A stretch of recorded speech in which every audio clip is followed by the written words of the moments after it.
নমস্কার, চলে আসলাম আরেকটা ব্লগ নিয়ে। গত ১ মাস যাবৎ প্রচণ্ড বৃষ্টিপাতের ফলে মানে প্রচণ্ড বলতে অবিশ্রান্ত বৃষ্টিপাত, ঝিরঝির ঝিরঝির ঝিরঝির। তার ফলে ছাদ বাগানটায় প্রচণ্ড শেওলা জমেছে, অর্থাৎ ছাদের উপরটা।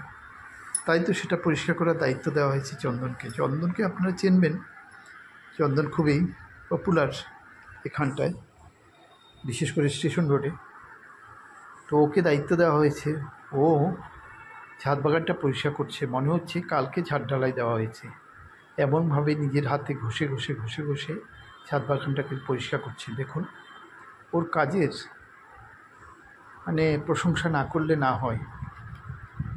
আর আমরা শখ করে যে ছাদ বাগান করি, সেটাকে পরিষ্কার করার দায়িত্ব কিন্তু আমাদের।